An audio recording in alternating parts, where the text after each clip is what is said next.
Docket 0166. It's an ordinance increasing access to voter registration. This matter was sponsored by my colleague, City Councilor Josh Zakem, seated to my left. It was referred to the committee back on January the 24th of 2018. And for anyone who has the right to vote, the language proposed is to require the Boston Public Library branches to make voter registration forms available in visible locations. It's also to require Boston Public Schools to provide voter registration form to parents and legal guardians, as well as pre-registration forms to be made available for eligible students. Further, this proposal would allow BPS students to start school a little later on Election Day, provided that they can prove that they took time out of school to go vote and return with an I voted sticker. Require the Boston Transportation Department to provide voter registration forms to residents who are seeking resident parking permits or updating their resident parking permit applications, and also update forms to include information necessary for voter registration and provide a mechanism to share data with the Elections Department. On a housekeeping note, I just want to remind folks that this hearing is being recorded and will be broadcast on Comcast 8, RCN 82, Verizon 1964, and online. So please silence cell phones and other devices. And we'll also be taking public testimony. And would appreciate if folks could sign in the sign-in sheet and check off the box if they wish to testify, so we can call you in accordance of your arrival. And lastly, for all councilors and guests, please do not touch the microphones until it's your turn to speak. So at this time, I'm going to recognize my colleagues in arrival and how they arrived. City Councilor Josh Zakem, obviously, is the lead sponsor. City Councilor Ed Flynn, City Councilor Kim Janey, City Councilor Tim McCarthy, City Councilor Andrea Campbell, and City Councilor Matt O'Malley. And that's it for now, and I'm sure others will be joining. So without further ado, if I can turn it over to the lead sponsor for opening comments. Thank you, Mr. Chairman. Thank you all for being here. I'll be very brief at this point. I know we'll have a lot of discussion about this. This bill came out of the hearing we held last year that many of you participated in about ways we could make it easier for residents of the city of Boston to register to vote, to make sure they can participate on Election Day, obviously in our municipal elections and our state and federal elections as well. And we came up with a lot of good ideas, I thought, from many of you, from a lot of the folks we'll be hearing from later, from some of the advocacy organizations, for simple, common sense steps that we can take at minimal cost to just make it easier for people to register to participate, whether it's in their interactions with the parking clerk for their resident parking permit, whether it's at the library, whether it's in schools. And this is where this came about from. I want to thank the chairman for swiftly rescheduling this hearing after the storm a week and a half ago that delayed us. But I think it's important that we have this in place, that, as we see nationally and in Massachusetts, people want to participate in our elections. Just last weekend, we saw so many thousands of people registering to vote at many of these marches for our lives, and there's a hunger for this. We need to make sure we're providing the information and the resources for people to register, and these are just some small entry points that people have contact with our municipal government.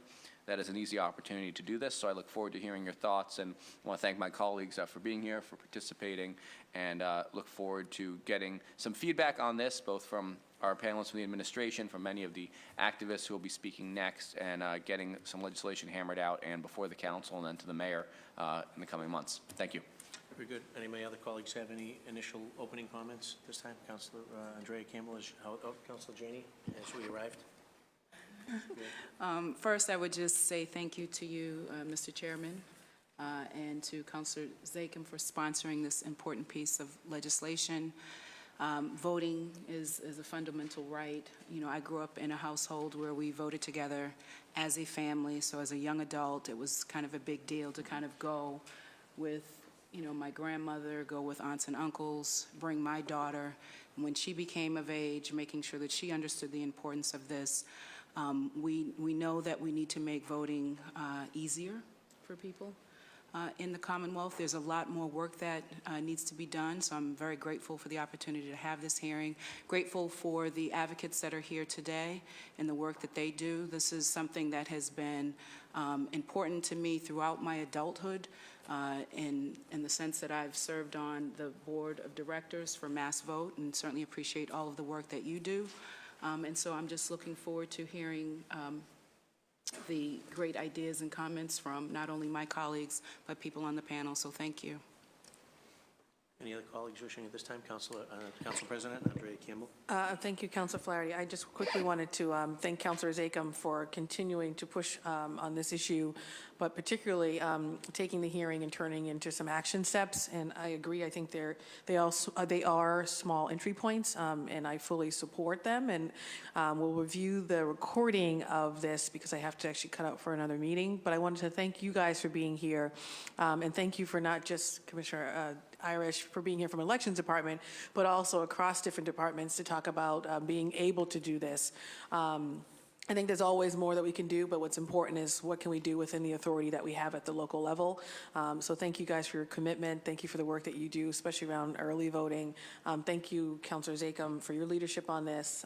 Look forward to reviewing the tape, but also supporting you in getting this done. And thank you, Councilor Flaherty, for calling this so quickly after the storm. Thank you, Council President. Any other additional comments? Good. Welcome. Good afternoon to you and Irish.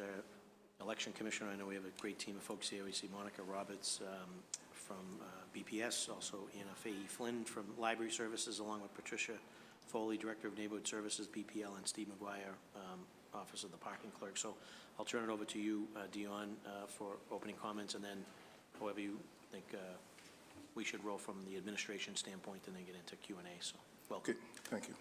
So a pleasant good afternoon, Chairman Flaherty, and to the other members of this esteemed body, and also to the members of the public who are here or watching on television at home. My name again is Dion Irish. I'm the Commissioner of the Election Department and Chairman of the Boston Election Commission. Thanks for inviting me today to testify on an issue that's important to Mayor Walsh. Mayor Walsh, as you know, is a longtime supporter of expanding access to voting through a variety of initiatives. I'm joined today, he's here if we need him, by Sabino Primonti, our head registrar and one of our unsung heroes. And I always want to take an opportunity just to highlight some of the staff of the election department. I've been there since 2015, and before going to that department, I didn't have a full appreciation for the work that they do there. And so I want to just give a shout out to the staff of the election department, and also to the many city agencies that collaborate to administer elections.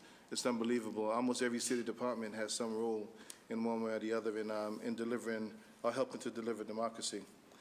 And so obviously voter registration is an important component of our democracy, and we believe that it should not be any more difficult than it needs to be. So thank you for bringing this this ordinance forward so we can have this public conversation and just continue to explore ways that we can further our collaborations among city agencies to make this happen. I also want to point out a couple of things just before I turn it over to our other colleagues to talk about specifically the things that they're going to be doing in response to this ordinance. I want to highlight the partnership that we have with the Boston Public School Department that we launched in 2017 to have students who are 16 and older be poll workers on election day. So last September and November, we had about 41 students who worked the entire day, just like any other poll worker, from 6 in the morning until closing at night. And they also were trained on election laws. It was a very eye-opening process for them. And we're happy to be working with the school department on that initiative. The students who completed the program are so happy with it that they want now to continue working with us to see how they can help register students and recruit additional students to be poll workers in the coming year. So I just want to shout out for that. And also want to touch on one of the components of the ordinance as proposed is to have automatic voter registration done through the parking clerk when folks are getting resident parking permits. I just want to point out that the state voter registration database that we use is a part of a statewide system. It's centrally managed by the state, and currently the only agencies who are able to input information into that system is right now is the Registry of Motor Vehicles. And I know there is a bill at the State House that is looking to expand that and to make that process automatic, and to also include the Mass Health Department, and possibly in the future other departments, other agencies would be able to automatically register voters. And what happens is when it gets registered through these automatic channels, it goes into a queue for each community. So in Boston, we have our queue and we would go in and see what registrations we received through that queue, and then we'd finalize the processing of them and add them to our rolls. So I just want to highlight that as something that is not currently available for the parking clerk to be able to do, but they do work with us in other ways, and we're here today to talk about the things that we can do. So with that, I'll close for now and turn it over to my colleagues. That'd be great. And Dion, just a quick question. I was just confirming with Councilor Zakem. When you send out the census information, you have to fill out whether or not you're registered and what your party affiliation is to basically update it, but is there a way you guys could send out a registration form with that packet since it's already going to the household in the event that someone is already not registered? So you're getting information from the election department, from the census to verify how many people living in the house. They want to know how many dogs you have. Yeah. They want to know what your party affiliation is. But in the event that you're someone that just maybe moved into Dorchester from, say, Hingham, and, you know, you haven't really got the car So sticker and the we do library currently card. ask them to let us know if they would like a registration form. We mail it out to them at no cost, and we also advise them of the opportunity of them to register, for them to register online. We could look at that further, but we are sending out about 400,000 pieces of information, so that'd be a lot of registration forms to send out for some folks who may not even need a form. Okay. Very good. And then which way do you want to go? You want to go to the right or the left? Go on the left. Very good. So Monica Roberts, who's the Assistant Superintendent of Engagement at BPS, so welcome, and you have the floor to give us your thoughts. Yes, thank you. Good afternoon, Chairman Flaherty and members of the council. I'm pleased to be here on behalf of the Boston Public Schools. We are very supportive of this effort to increase voter registration in the city of Boston. We are excited about the possibility of partnering. We have started looking at how we can support this effort through our welcome centers, which see upwards of 10,000 families a year who are coming in to register their children for school or to change information. And so we believe that's a great place for our families to get access to information about voting and registering to vote. We also know that we have a lot of users on our website and social media, so we intend to use that as a platform also to push out information to our families. We're open to other opportunities to collaborate, and those are the two ways that we have really thought that we could provide a lot of access to families. Very good. Good. Councilor Zakem. Monica, I have a question. It's great to hear from Dion the numbers of how many students participate on Election Day. Was that for credit of some kind? Was it through a class? How did that work? So I'll speak to. So the outreach was done to every school. So it wasn't isolated to any particular school. And the students who participated did receive school credit for not being present that day. And they also had to complete a reflection project as well. So it include for the hours that weren't school hours, they received a small stipend. So they were rewarded in a number of ways for participating. Okay. Anna? Or you can, Priscilla, you guys. Good afternoon. You decide. My name is Priscilla Foley. I'm the Director of Neighborhood Services for the Boston Public Library. Part of our mission is obviously free to all, and we make it a daily job to make sure that every one of our patrons and people that walk through the doors get as much information as possible, and we consider giving access to voter registration applications. So one more opportunity we have to make sure our patrons are as informed as possible. So, and we'll be doing that, and we have 26 locations now with BPL Chinatown open, and we also will be able to provide the link for online registration through our e-card services. Awesome. Very good. And you have anything to add? So yes, when people sign up for an e-card, it's actually not just for the city of Boston, but for the entire state. We'll provide them a link, so that's actually better than the city of Boston. And right now we have over 290,000 active Boston Public Library cards. And every 2 years, people have to come in and prove their address. And so that's another place where we can hand them a voter registration card. Great. Awesome.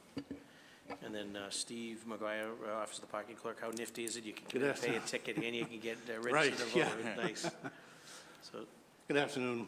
Yes, we'd have the forms available at our resident parking counters, our ticket information counters. So we do have tens of thousands of resident parking stickers in the city, and they renew on a rotating basis. So there's a lot of people that come in and out of our office downstairs, as well as we could put a link on our website. So when they are renewing, there'll be a link there for for the residents to sign up for voter registration as well. very good, great. And then Dion, last year we did a mobile, we had the mayor's office, the mobile unit went out and so people can conduct city business, whether it's parking tickets or library. Any idea, did you gauge the success rate of the people registering to vote? I don't have any specific numbers on that, but that's still an ongoing process. And I can tell you that on a regular basis, the folks from the City Hall to-go vehicle are coming into our office looking for additional forms. So folks are taking advantage of that opportunity. That's great, good. Chair turns it over to Council Zachem for start the questioning. Thank you, Mr. Chair. Thank you all. I guess this is...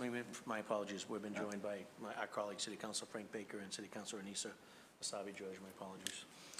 For either Steve or Dion, I'm not sure who this is best for, but the aspect of this ordinance with resident parking to registration, I'm cognizant of the fact, Dion, that we can't have BTD actually inputting into the state voter registration file from a computer terminal. That's not set up.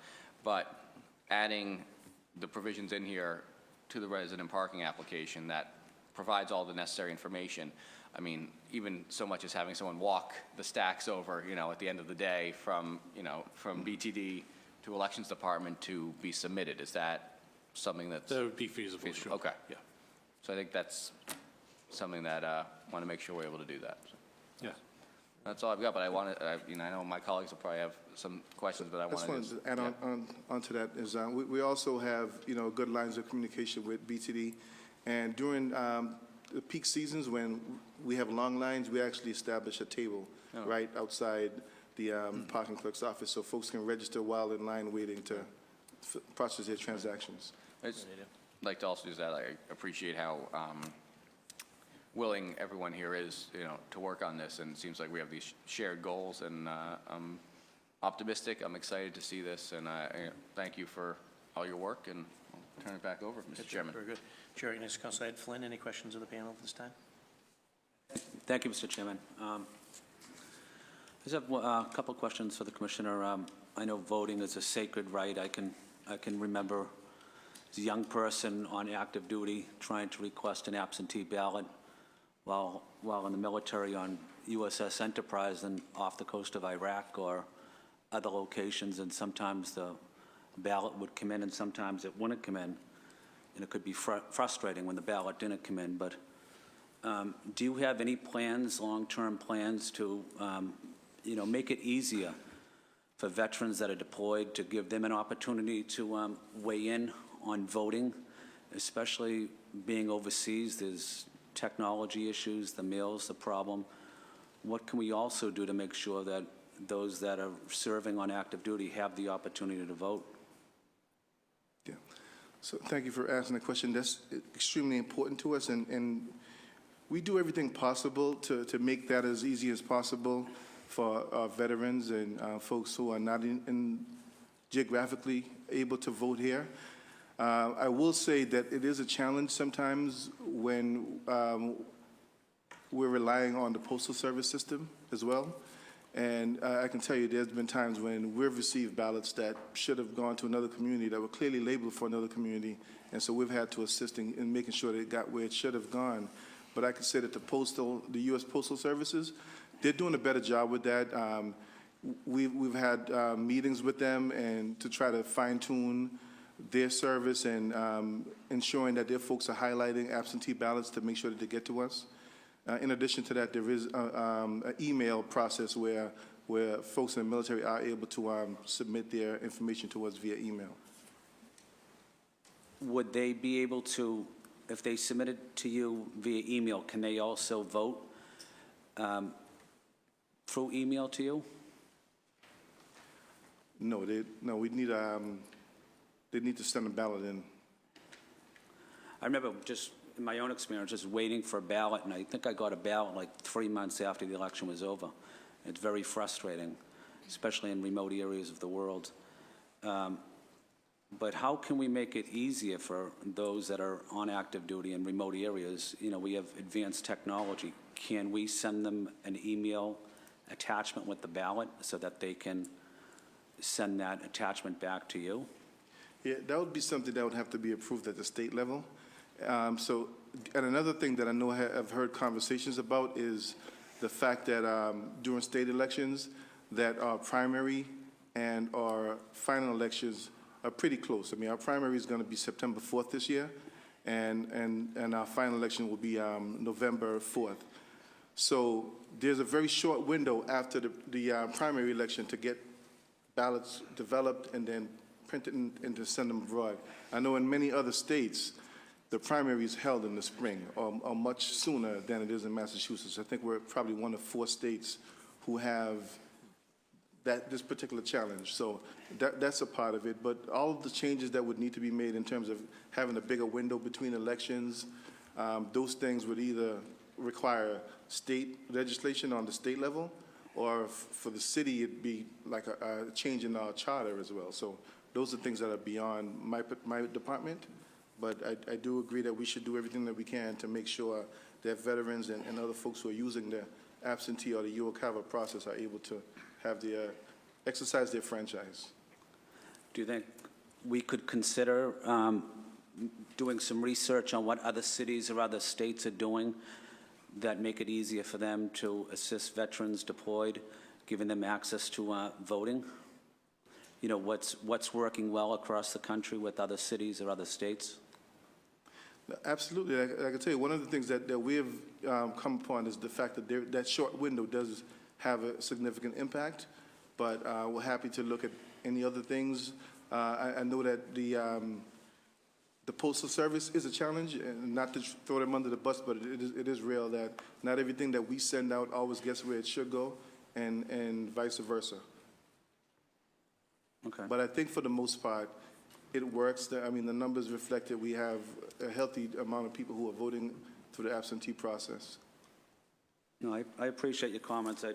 Just from my own experience, there's nothing more frustrating than requesting a ballot and the ballot never comes and you're not able to cast a vote on an important election. I just think we can do more to make sure that those that are deployed have the ability to cast a ballot. There's advanced technology that we can use, and it shouldn't be difficult. You know, whether it's scanning a ballot back and forth or using other technology, but it's something that's very important. Again, voting is sacred, but it's also sacred to people on active duty as well. So maybe I can work with you over the next year. I just don't want to see this, you know, not take place. It's too important to not allow our veterans to cast their ballot. We're happy to work with you on that. Thank you, Commissioner. Thank you, Councilor. Chair recognizes Councilor Kim Janey. Thank you so much.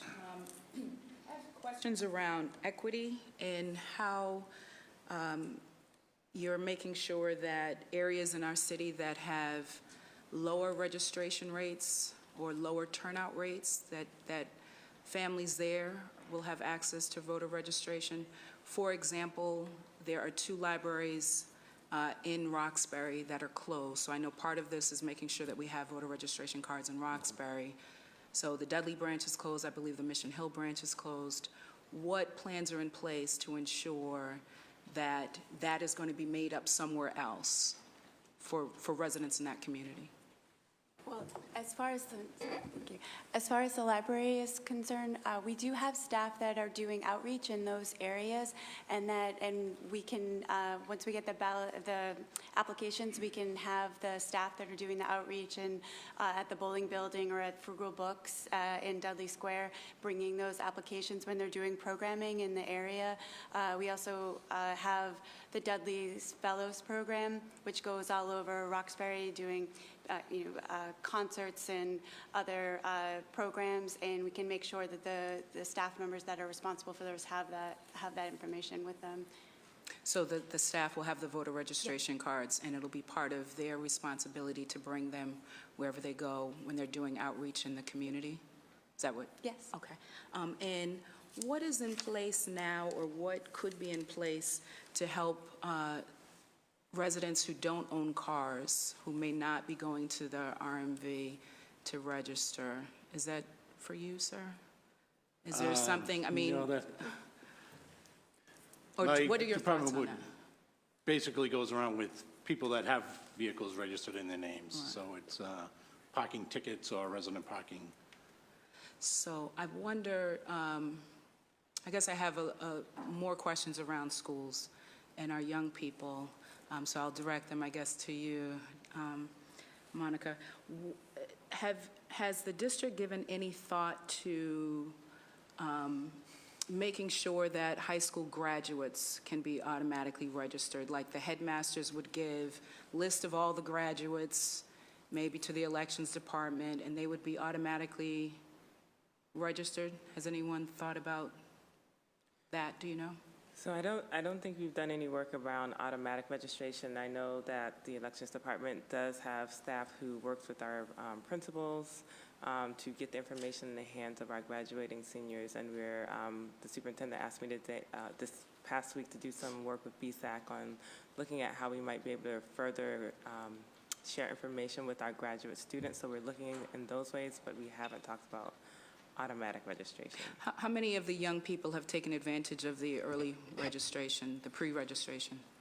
I don't have those numbers. We can get them. And how long has that been in place? That went into in place in 2016. We can get you numbers on that, but each year we go and we try to get into, and we get into most of the Boston Public Schools from about March until June, and we're pre-registering students and registering those who are 18. And the evolution of that was the student poll worker program, where we are not only trying to get them registered, but we also want to get them engaged, because we know that not everyone who registers does vote, so we want to do as much as we can to register and to get them to be participants in the process. I also want to add on to answer one of the questions you asked is how can we reach out throughout the city to make sure that there's an equitable and equal opportunities for everyone to get registered. We actually, in addition to doing the census mailing to each household in the city, we also go door to door to every neighborhood and every part of the city at least twice every summer. We begin in about mid-May, and while we're going out to do the census survey, we're also registering voters and we have registration forms with us when we're knocking on doors. Thank you, I appreciate that. I guess I would wonder, in terms of equity, are you looking at spending either more time or putting additional resources into neighborhoods that have had lower registration rates? So not just about we go to every neighborhood and that's the equal thing to do, but how do we ensure that the neighborhoods that have had less participation historically are getting more attention? Have you thought about that? Yeah, I mean, actually, our approach has been to ensure that everyone is getting the attention that they need. We do take advantage of opportunities to work with specific advocates or organizations who are working in specific neighborhoods. So, for example, the Rocks Vote Coalition is an agency that not only do we partner with them, they sit on our election advisory committee. Same goes for Mass Votes.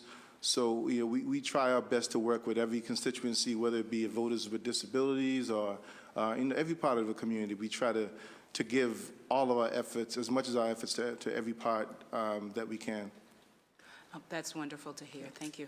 And speaking of that, are ballots made available in different languages in different polling places now? Yes, we provide ballots in the city of Boston in 4 languages: English, Spanish, Chinese, and Vietnamese. And they are provided based on our we ascertain what ballots are needed where. We may provide some everywhere, but more in an area where we know that they'll definitely be used more than others. And for neighborhoods where there are large populations of Cape Verdean Creole or Haitian Creole, are there ballots in those languages or no? The 4 languages that we provide are currently a legal requirement. And that's the reason why we provide languages and ballots in those languages. So would we have to then do another ordinance to make sure that we have ballots in additional languages? So there are a lot of Cape Verdean Creole-speaking residents in my district, and I would imagine that there could be language barriers in terms of voting for them. Yeah. So would that require another ordinance? Just a couple more questions, and I want to make sure that my colleagues Will you have. stay on that, Councilor Janey? So is there a criteria that is met before a ballot goes out in a specific language? Yeah. Is there a threshold in terms of a Yeah. percentage of the population? Like, Yeah, what's the particularly formula now? These type of things normally occur out of a need. When there is a significant enough need, it leads to legislation, which leads to this being done. I can tell you, and I do want to make sure that we share, that we do provide linguistic services throughout the city. When we're hiring about 2,000 volunteers to work on Election Day, one of the biggest factors that we're looking at is language requirements. So in a Cape Verdean predominant precinct, we're going to ensure that we have people there who speak the language. And so same goes for every other neighborhood, whether it's Russian, French, and we have folks who are speaking every language. And on top of that, an additional layer is, in my office, we have a team of about 8 to 10 people who speak different languages who are in our office on Election Day, just to be able to translate anything that we can't do at the polls. But we're pretty well staffed at the polls. And as I mentioned, we have the additional layer. In addition to that, at every precinct, we have an automark machine that not only is it able to help voters who have a disability, it also addresses language needs at every polling place, and it translates our ballots into, I think, about a dozen different languages, and it also has an audio component as well. So I'm not sure if every community can say that, but we can say in the city of Boston that at 255 precincts, we're able to meet the language needs of all of our residents. That'd be great. So just one or two more on the students. So students will provide proof that they voted. They'll be allowed to attend school, come to school late, providing that they've shown that they've actually voted by giving some sort of proof. Is that the sticker? And if it is the sticker, which I think it does say here, is that the only kind of proof that will be required of them? So I think we still have to work Figure out the that out. details on what that looks like, but we are supportive. And yeah. whether it's only going to be in the morning that they could leave early. Some young people may have other responsibilities of taking their younger siblings to a school bus stop or walking them to school and may not have, I mean, they'd be very late for school if they do that and then go vote. So they may want to opt for later in the Later in day. the day. Yeah, I'd concur with that. I'd like to have something a little bit, sort of, a little more oomph than a sticker, because I know how this goes. I was in high school once, and we'd be passing stickers around left and right. And I So don't, sign notes possibly is one way, or at least some type of other verification where the election department informs Boston Public Schools or some other mechanism, but yeah, so All right. it's, and just the intent behind my question, I'm not trying to create a barrier for young people in terms of providing proof. I wanted to know what the proof is, who gets to decide what the proof is, and whether or not young people will have the opportunity to participate in that discussion around what that proof is. So to me, that would be important to make sure the voices of our young people, of students, are at that table when that decision's being made. So thank you, that's it for me thank for you, now. Councilor Jenny. Chair recognizes City Councilor Matt O'Malley. Thank you, Mr. Chairman, and thank you to the lead sponsor, my dear friend, Councilor Zakim, for his leadership in this space. Thank you, all of you, for the great work and the important work you're doing, and Commissioner Irish, to you and Sabino and your team. You guys do exceptional work. You don't often get the credit that you deserve, but I did want to say that I think elections are run very well in this city, and you're all a credit. And I think, and I think most of you, and certainly most of my colleagues would agree, we need to be doing everything we can to make it as simple as possible for everyone to vote and to participate. Oregon, I believe, was the first state to really implement a robust automatic voter registration. We need to be doing that in Massachusetts. We need to make it an opt-out system so that everyone is just registered to vote, and then they, of course, for whatever reason, could opt out of being registered, but we need to make it easier, not harder. I know we've had some good reforms, but I want this city and this Commonwealth to truly lead as it relates to access to voter registration and voter participation. So this will help us get there. It's not the end all, and I hope that we can continue this, and I hope that more reforms can be put into place in the months and years ahead, hopefully. I recognize that there's certain things we cannot do as one of 351 cities and towns in the Commonwealth, but we will certainly need some leadership at the state on this. But there are things that we can do, and this is an excellent first step, so obviously I support it unconditionally. How many registered voters do we have in the city right now? Ballpark, would you say? Ballpark, 400,000. 400,000. The population's probably now 650, 660 perhaps. And obviously not every one of those residents would necessarily be an eligible voter. They may not be old enough. They may not be citizens. Or so what would it cost to mail a voter registration form to every non-registered voter? I mean, we're not talking millions. We're talking tens of thousands or hundreds of thousands of dollars. We are talking hundreds of thousands. Ballpark, I would say around 200. Have we ever tried that? Have we ever done that? Well, I've been in the department since 2015, so Yeah. I would have to do some research to see if we've done that in the past, but we haven't done it since I've been there. I would venture a guess we haven't done it, and why not? I mean, there's nothing that would preclude us from, right? I mean, and I'm not minimizing using schools, using libraries, using community centers, using city services. This is great, we should do it.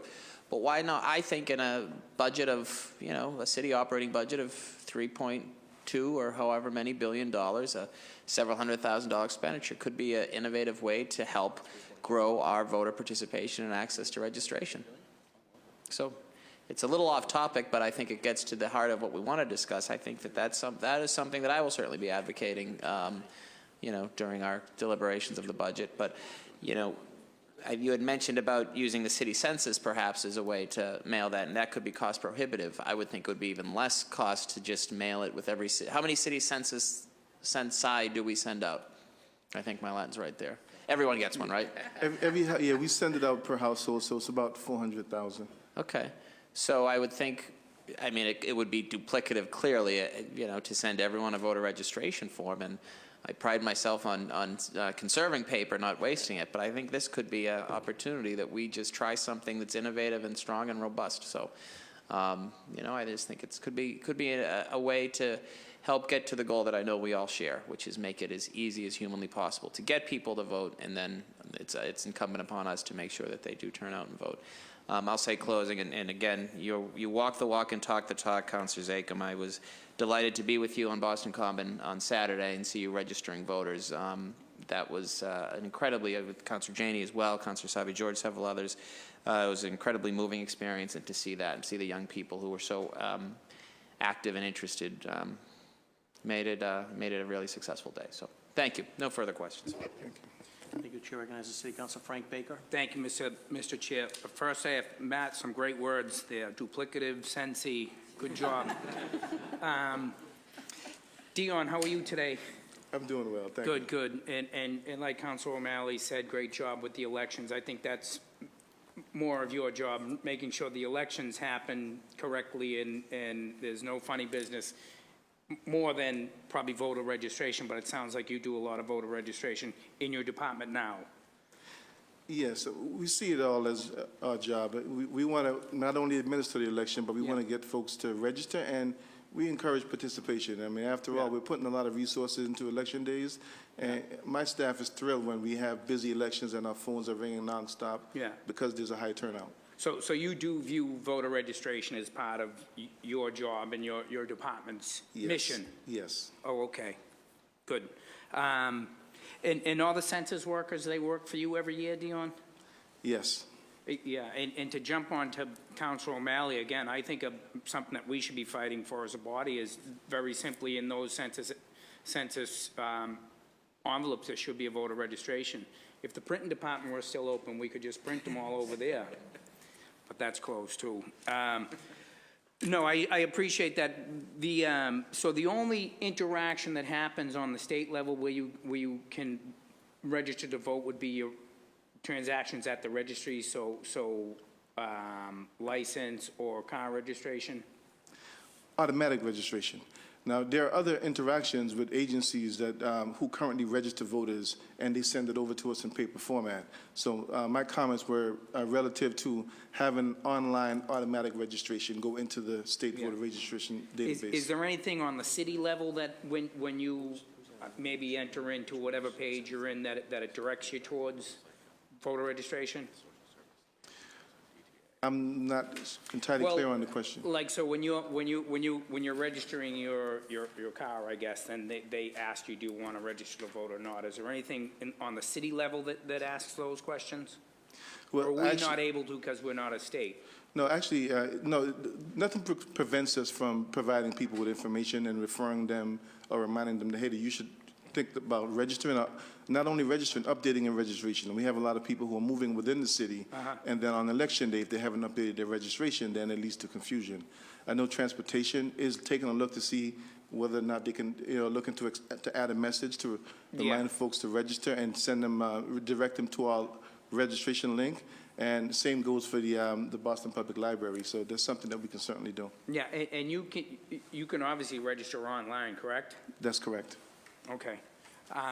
Thank you, Mr. Chair. Thank you, Councilor. Any final questions of this panel before we go into our second panel? Councilor Janey has an additional question. Yes. So back to BPS, the registration centers will have voter registration cards, and the registration centers, are working hard to register families, often overwhelmed. It takes a lot of capacity. Are these registration cards just going to sit on a shelf somewhere, or will there be someone engaging folks around? Will this be a question that is asked of families?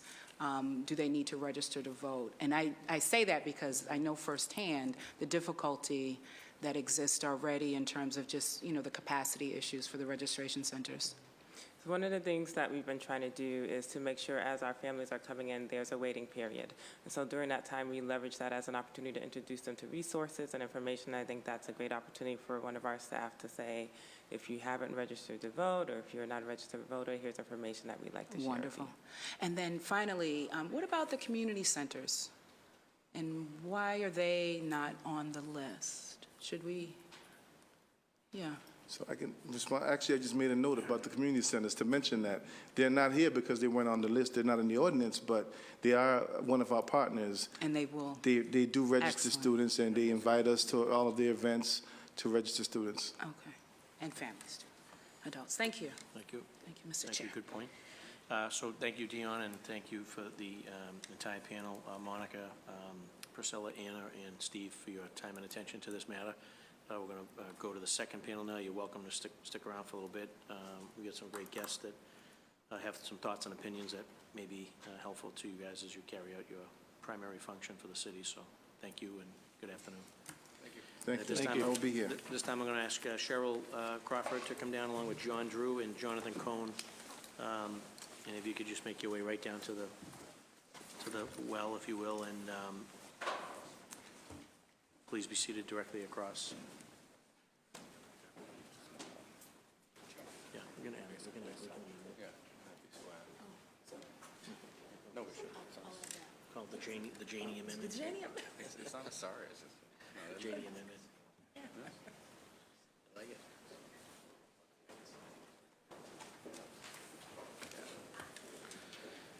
Good afternoon, Cheryl. Always a pleasure. Good to see you. Also, John and Jonathan.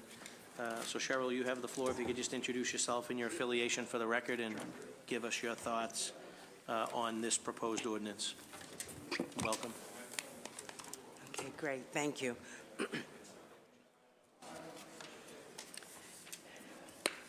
So good afternoon to the Committee on Government Operations, to Councilor Flaherty, Councilor Zakim, and to all assembled here today. Thank you for the opportunity to address this committee.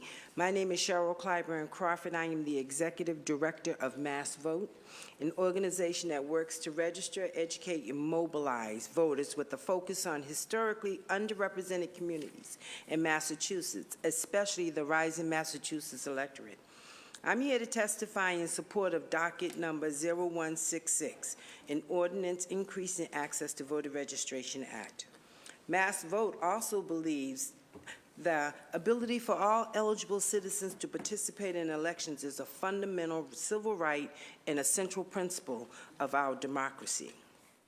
Mass Vote has been fighting for a long time, along with our coalition partners and community-based organizations, to help modernize our voting laws and remove barriers that prevent every voter from having their voice heard and counted.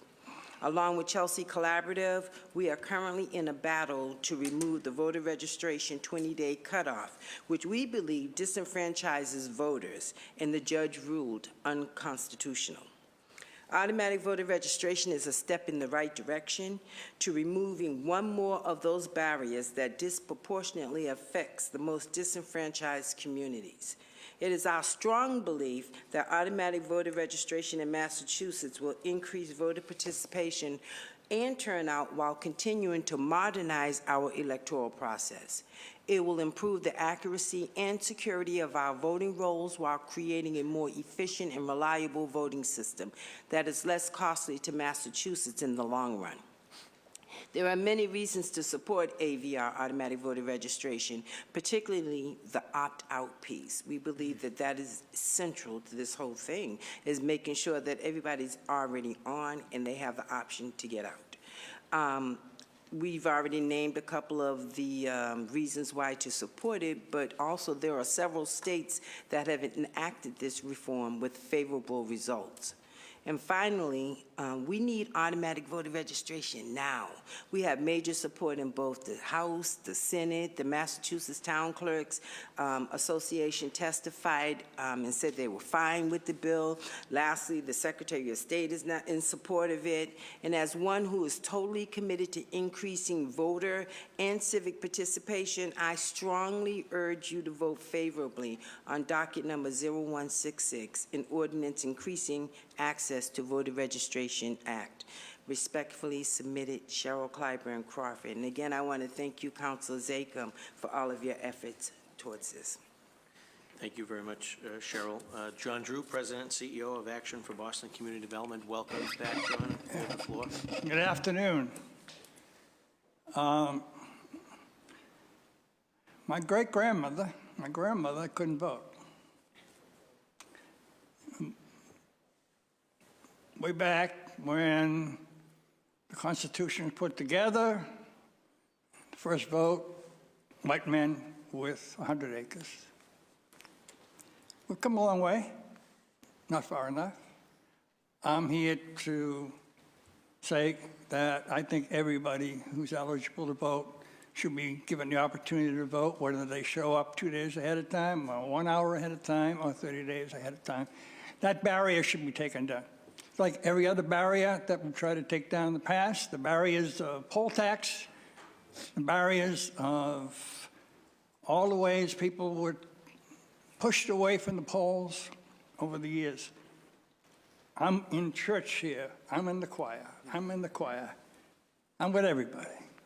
But a lot of people these days do not mind if we can find ways to stifle votes. We have to be very vigilant. I've been with ABCD back in the 60s. Your father was an incorporator, beginning of our South Boston APAC. Your father was involved. How did we do it in this city 50, 60 years ago? We set up neighborhood councils, and we had elections. That was the first elections they ever had. Yeah. And you got elected to a local board, and then you sat on the big board, which we still have with 51 members. And all of that was to get more participation in people's lives and how they can act and react.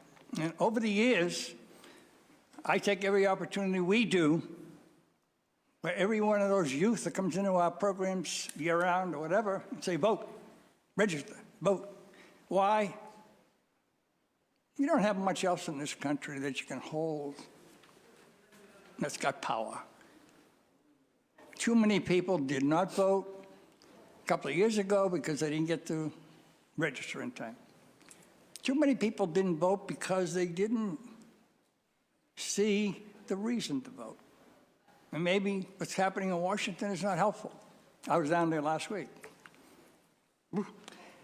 But I come today with my friends, as we always have done for all these years, to push people, to cajole, to educate. My first vote, you had to be 21 then, was to John Kennedy for United States Senator. My second vote was John Kennedy for president. Out of Charlestown, that's where I grew up. And everybody voted. Well, Martin Lemazny said, if you don't vote, you don't get your coal. It doesn't matter. You knew it was important to vote, no matter what your economic circumstances. I've been dealing with issues regarding poverty and race and all those things that keep people under the thumb in this economy. I reflect back to the early 50s, when the Congress had run by white Southerners, segregationists, in all the committee chairs. And we started to build the suburbs after the war. People went out and built housing around every city center. They called the suburbs. And they built a lot of housing. They built the middle class. And that money was given to the Federal Housing Administration to give loans to builders and give loans to homeowners. In that legislation, instructions to the FHA was, you can only do this for white people. We left everybody else behind who couldn't get access to housing. So we have now a segregated society, in part. We're trying to break the barriers down by telling people on both sides. I'm for an elected school committee. I'm sorry, I'm for elected school committee. I'm for elected anything that people can participate in their own lives. So when it comes to voting, we're doing early voting in Roxbury. We have a place open for registration. Way back when, you don't know her, Doris Graham, an old friend of mine, comrade back in Dorchester. She used to run the bingos for us, and she kept the money. And she ran polls for voting, because it was important, because people then never saw a poll. They didn't go, there was no polls close to them. So we've made a lot of progress. We're going to tear down any remaining barriers, and we have to encourage our youngsters. About 300 we brought up to the State House, Josh, last year, who stood up there with their legislators. And what did they do for that time? Learn civics. How does your government really operate? They stopped teaching that in school. So I would say that we got a big lift ahead of us. We can do it. We have to open the gates to say voting is something, it's a right. If you don't think about what you're going to do till the day of the voting, you can still go. Not feel like you've been turned away like 5,000 people were a couple elections ago. I don't have what the last panel have, because they got the problem of carrying this out. But you know what? They're good people. They know how to do it. They know how to do it. And the Secretary of State filed something with the legislature. I don't want to wait till 2024 or 2026. I want 2020. I'd like 2018. 2020. To get something passed up there so we encourage people to vote. These elections coming up are critical. The election back when Nixon was here was critical. This one's a beauty. We got to get everybody out who wants to vote, and we can motivate to vote. I want all the kids who are going up to 18 in March, and all the other kids, I want them out voting, because that tells them they've got a piece of the action in this country. And I think the people like yourselves and others who remove those barriers will be well received. Remember what they said. they'll be running for your job. So the one way I think it can help us all is to pass whatever is necessary to make sure that our legislators know how important it is for them to speed up whatever they're doing so that we can get more people to the polls in 2020. I'd like to make it retroactive to 2016, but I can't. And a little levity I got, but I've been doing this for 40-something years, 45, 47. I was hits that paradigm, grew up poor in Charlestown, but we all knew about the vote. We all knew you had to go out and vote. You know, the first mayor I worked for, and I did it because I could get some lunch, was the mayor, but he was in jail, James Michael Curley. So, you know, we'll get people in office who have all kinds of backgrounds, but the fact is, vote and also participate. That's what we tell the kids, we tell the youngsters, participate. Be part of the process early. It'll pay off. So I don't have anything more, except please, please let us move the dial up, make it more available, and I would appreciate it. And all of the people that are of my generation and generation afterwards and current would also appreciate it. Thank you. Thank you very much, John. And Jonathan, welcome, Progressive Massachusetts. Thank you. Thank Committee Chairman Flaherty for holding the hearing, Councilor Zakem for filing the ordinance, and Councilors Janey, Flynn, and Baker for being with us this afternoon. My name is Jonathan Cohn, and I can speak today both as the chair of the Issues Committee of Progressive Massachusetts and as well as the treasurer of the Boston Ward 4 Democratic Committee, because both organizations see increasing voter registration and voter turnout as essential. With Progressive Massachusetts, one of the four kind of bundles in our progressive platform is good government and strong democracy. And I know here in Boston, our chapters are active on that, because I know our West Roxbury-Roslindale chapter has partnered with some of the local schools to increase voter registration rates. Looking statewide, the number of unregistered but otherwise eligible voters is roughly the size of the city of Boston. And we can't say that we have a strong democracy when so many voices are left unheard. Boston is a young city. We have the largest portion of young adults of any major U.S. city, passing places like Austin and D.C., and we're a very mobile city. You know, according to the Globe, an estimated 2/3 of the city's 165,000, or more than that, apartment leases turn over on September 1st. And as someone who lives near Symphony Hall, kind of in Fenway area, I'm kind of shocked that it's that low.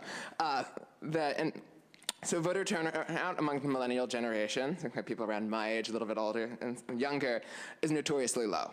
I know 2008 is often gets discussed as a high mark for millennial turnout, and then according to post-election surveys from the U.S. Census, that was only 44% of those 18 to 24 years old reported voting in that election, and about 53% reported being registered.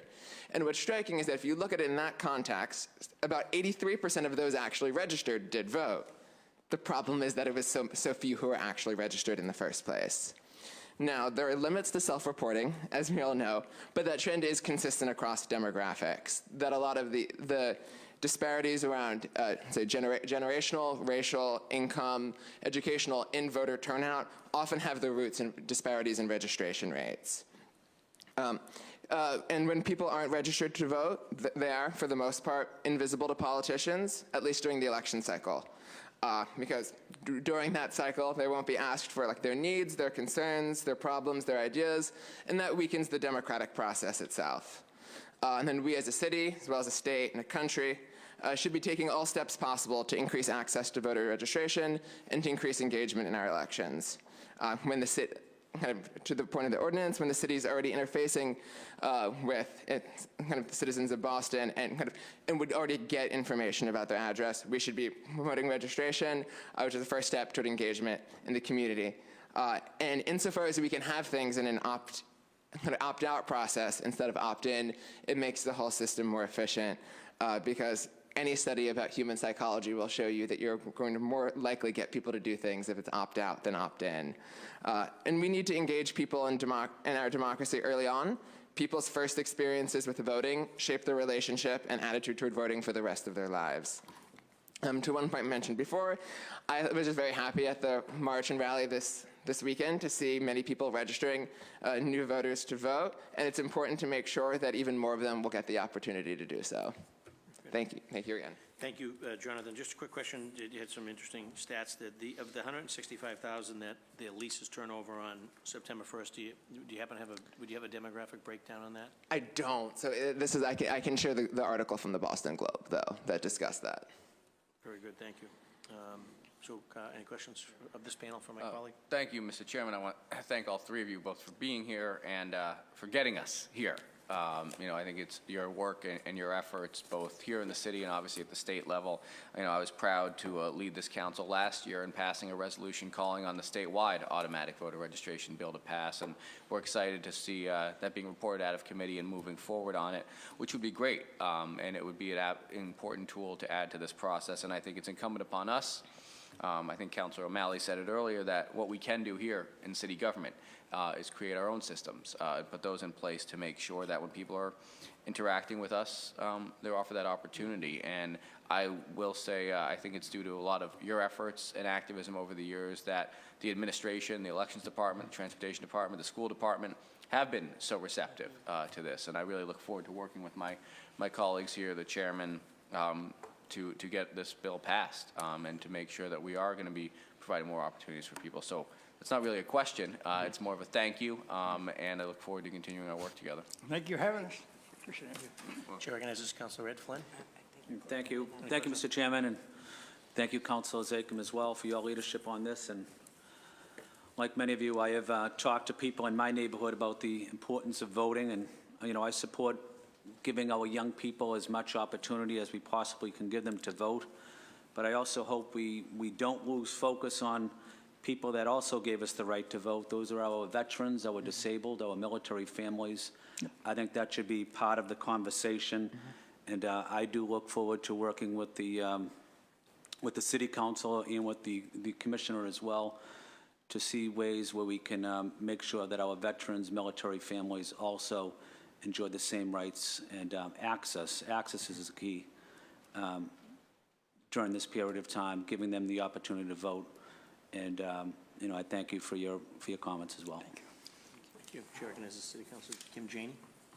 Thank you, Mr. Chair. Thank you again, Councilor Zakem. Many thanks to this panel, Mr. Drew, Ms. Crawford, Mr. Cohn. I really appreciate you not only being here, but the work that you do every single day. As people know, voting rights, voting access is near and dear to my heart. I've spent a good chunk of my adult life making sure that people in my community, have access to voting. I care very much about making sure that communities of color, that immigrant communities, disabled, veterans, people who speak different languages have the same kind of access. And I know you guys do work in those areas, so I really appreciate the work that you do every single day and for your support of this piece of legislation. So one, definitely thank you. But if you have ideas around how we do more, do better to serve the communities that I've mentioned, and I know you're in that space, but how the city can be supportive in making sure. So I asked the question earlier about language of ballots and things of that sort, and how we're ensuring that communities where there is lower registration, that we're really kind of focusing some attention there. I'd be interested in your thoughts and ideas. Don't feel like you're on the spot and have to answer now. My door is always open, so if you do have thoughts or ideas about that, I'd love to hear them. I see Mr. Drew. Just a quick thought. We at ABCD, through our neighborhoods, have for a number of years now, run Immigration Day, Citizenship Day. The whole purpose of that is have a lawyer in the room, have the money, and put all the papers together so somebody can get off the green card and get to be citizens and get to vote. So we do a lot of that, and some of that is with city money too. It's helpful. I think we could do a lot more of that in our neighborhoods because it encourages people who really want to be citizens, and they also want to vote. So you start back with the people who are going to be the voters and get them into the system, and we're working on that. And we're going to continue to work on that as long as we can, and I hope other people can join us because when you're fishing in the tank, you go all the way down to the bottom, pull people up, and it works. It really does work. They feel good about themselves. They're going to be citizens. I can say one idea that the council could kind of look into the exact kind of mechanics of how it would work in Boston. I know one ordinance that Seattle passed a couple years ago that I thought was particularly interesting was that Seattle required that landlords include voter registration information in the packets that new tenants receive. Yeah. I see that the counselor notes that she does that herself. That since there are already documents that people have to provide for tenants when people move in. I remember having various documents when I first moved into my apartment, and that could be an additional one included in that. So thank you for both of those. And again, thank you for being here, and thank you for the work that you do every single day to create more access for people in our community to vote. And thanks again for this ordinance. Happy to sign on. Very good. Any final thoughts, Councilor Zachem? No, thank you. I look forward Thank to, you all. I think there are some small items, including adding a BCY after this, that we can do in a new draft, and I'll leave that to you, Mr. Chairman. Thank you. Very good. So thank Great. you, Cheryl, John, and Thank Jonathan, for your input, as well as the administration. And obviously, we get some great input here regarding community centers, regarding our veterans. And where's Dion Irish? Dion? Did you want to come? Dion can come up. So between our community centers, those that face barriers to entry due to linguistic issues, take a peek at the, sort of that landlord-tenant relationship contract paperwork, and also Council Flynn talking about our veterans, those are currently serving overseas, as well as military families and disabled veterans who have served our country, to make sure they have access. So lots of good stuff that we may be able to add and produce a document in a new draft, you know, at the maker's discretion. So, Dion Irish, you want the last word? You got it. Yes, just wanted to add one more thing to the record for clarification regarding military members being able to vote. During federal elections, they are able to vote by scanning a ballot and emailing it to us or faxing it to us. So that currently stands for federal elections only, but I'm happy to, as I said, to work with you to see how we could expand that for other elections. Commissioner, one question on the City of Boston veterans. They receive Chapter 115 benefits for homeless veterans, but are they registered to vote when they pick up their check from the city, their stipend? I can't say specifically if they're registered to vote, but I can tell you specifically that a part of our census is collecting the information on who our veterans are in the city, and we communicate that information to our Veterans Commission, and we also work with the Veterans Commission on registering voters. Yeah, because our homeless veterans, certainly here on Court Street, should be part of that process as well. Very good. So thank you all again for your time and attention. Thank you to Councilor Zachem to be the lead sponsor. And with respect to Docket 0166, an ordinance increasing access to voter registration, the Committee on Government Operations will be adjourned. Thank you.